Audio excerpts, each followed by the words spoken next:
I'm here today with Stacy Lockhart, Executive Director of Hopelink, a nonprofit organization right here in Southern Nevada. They do amazing work, and their number one purpose is to prevent homelessness. Stacy, thank you very much for joining me for this thanks video. for having me. Thank you.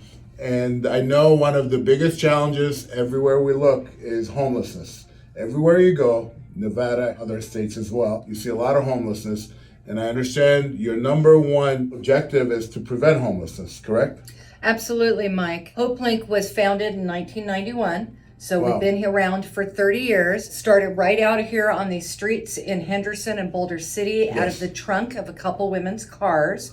When they saw people that had a need, they'd stop and they'd give them things right out of the trunk of their car. I like to say that when you look at the homelessness problem, the best way to solve it is to not let it happen to begin with. Right. So our focus is number one, to prevent homelessness, keep people in their homes so they don't become homeless, catch them and give them resources and support while they're still in their home with a roof over their head. Keeping families together and providing people hope when they need it most. Because you know what, when things happen to us and we're in dire straits, we don't know where to turn. It's so easy to feel hopeless. Yes. And so we love to be able to give that back to people as well. So their outlook gets brighter. They know there's people there that care and that want to help them. Exactly. That's amazing and that's beautiful. From what I understand, I've talked to some homeless people I've come across. A lot of people have this idea that homelessness comes from drugs, gambling, or however, I've met a lot of professionals, hardworking people that unfortunately life happened and they ended up being homeless. Can you talk a little about that? Absolutely. A couple scenarios I like to use. I mean, we all drive around here and we all know how crazy the drivers are here. You know what? You can be driving along doing nothing wrong and some jerk, can come along and the next thing you know, you're in a wreck. You might be in the hospital. You might be laid up at home. You can't go to work. And if you don't have short-term disability or something, next thing you know, you don't have a paycheck coming in. How are you going to pay your rent? Yes. And if you have long-term rehabilitation, that can get serious real quick. You can go through your savings really fast. And if the money's not coming in, you can't be giving the money back out. Our life can change in the blink of an eye. And that's what you see a lot. Medical bankruptcies are like one of the number one bankruptcies that can take everything from you. So COVID. Yes. You know what? People didn't do anything wrong. They didn't cause their own unemployment during COVID. And I said it in the very beginning. This was going to be not about just the next 3 or 4 months. This was going to be about the next 2 or 3 years. Now, a lot of businesses have recovered and people have gotten back to work. But during that time when they weren't working, we were cutting checks $250,000, $300,000 a week, helping people pay their rents, helping people pay their mortgage. Right. We spent about $6 million in 3-4 months, keeping people stable and in their homes, trying to help them ride it out until they could get back to work and things reopen. Of course, we know it's taken longer. And then there's businesses that just couldn't weather the storm and aren't ever going to reopen. Well, those are people that don't have jobs to go back to, and now they have to figure something else out. We help with mortgages, we help with rent, we help with utilities. We have a food pantry right here. We say nobody ever leaves here hungry. If people need food and they're here, we will get them set up with that. That's great. So whatever it is what we can provide as a resource to help either keep them stable or to help a family that is homeless, get restabilized and financially back on their feet. We have a ton of programs and services that help with that. And this last year added a Careerlink program. Great, that's great. Yeah. So the main overall, number one, do not discriminate. Unfortunately, as she said, it could happen to all of us, God forbid, but a lot of these people ended up there just because of the circumstances. Number one objective is to prevent homelessness by helping them stay in home, pay for their rent, mortgages, and what other services? Utilities. Keep food on the table. Whatever that takes to keep them housed, keep that family together. That's great. That's beautiful. And then what is Careerlink, you said? Careerlink is a new initiative we launched in June. And things go through my head all the time. But I was sitting and thinking, we have about 75 families right now that are in our rapid rehousing program. So that means we're paying rent right now for about 175 families every month, and their utilities helping them with all that. In order for them to graduate out of our program means they have to be able to have income so they can take over and pay their own lease and start paying all their bills again.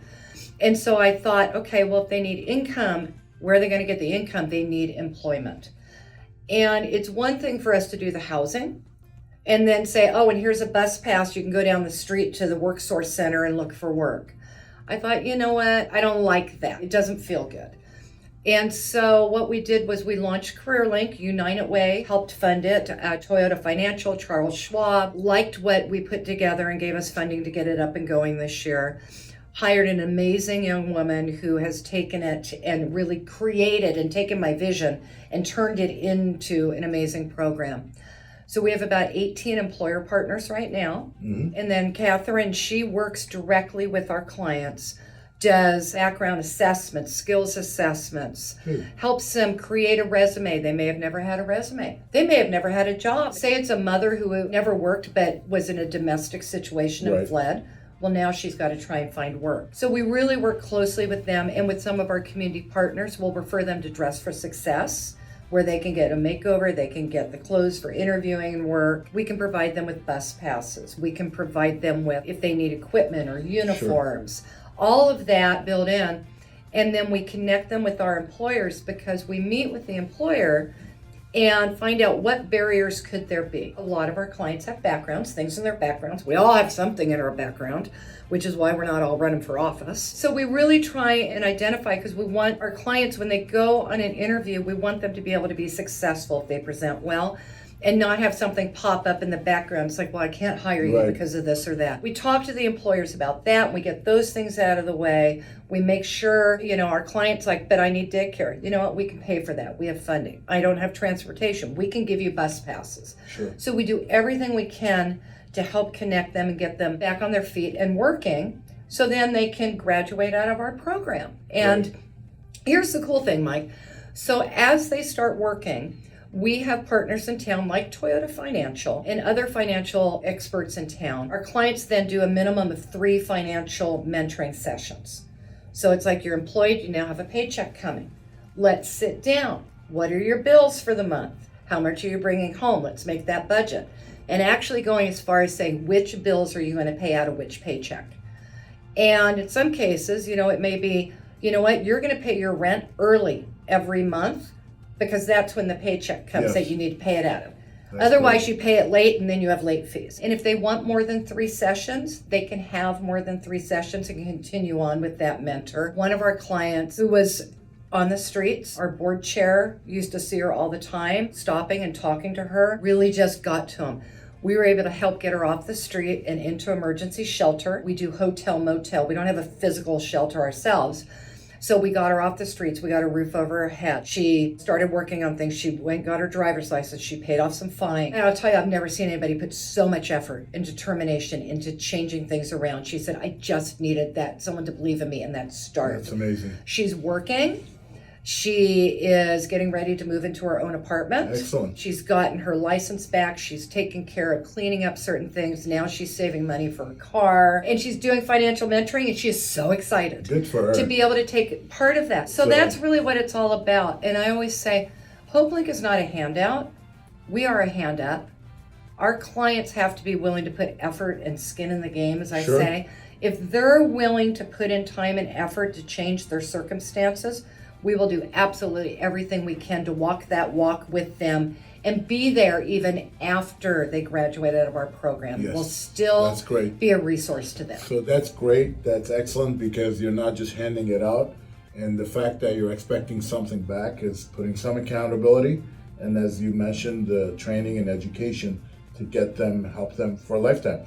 It's almost like give somebody a fish to eat once versus teaching them how to fish. That's great. So how can the public help support. Any events coming up? Anything specific? You mentioned the golf tournament. Yeah. That's a great. Absolutely. So we are having our first annual Henderson Golf Classic. When is that? It's Friday, February 25th at Chimera Golf Course. Beautiful golf course out here in Henderson off of Olivia Parkway. That's the old Tuscany. Yes, golfers can sign up through the 15th. So next Tuesday is the cutoff. You can go to hendersongolfclassic.com, see everything about it, and actually register there under Welcome Golfers. And then again, I mentioned it's our 30th anniversary. Right. So we are having a 30th anniversary party out at the M Resort Spa and Casino on Thursday, June 2nd. Nice. And as someone who has planned many, many galas in my life, I don't even really want to go to them anymore. I about fall asleep, or I want to sit by the bar. And I said, you know what? No rubber chicken, no drawn out thing. This is an anniversary party. It's 30 years of service to this community, of helping thousands and thousands of families. So we need to celebrate. We want our friends to come together and celebrate with us. It's going to be live entertainment and silent auction and a few live auction items. And it's just going to be a really fun time of being able to, like I say, celebrate 30 years of service to the community. We will be posting all this detailed information in the bottom of this video. Also, you mentioned there's a link if people can go online on your website to donate. Absolutely. Our website, it's link, L-I-N-K, and then the number 2, Hope, HOPE.org. So link to hope.org. And we will be posting that as well. Thank you very much, Stacey, and I wish you all the support, all the blessings to be able to help more homeless people. And please, whatever you need information, you can contact me, or we will have her information at the bottom of this video. Please support as much as you can. Thank you very much. Well, and thank you. And thank you for the raffle item for the golf tournament. Pleasure. I'm so excited. Excellent. It's going to be a great time. So if you're a golfer, go to hendersongolfclassic.com, get registered, come out on the 25th, and have a great day with us. Thank you.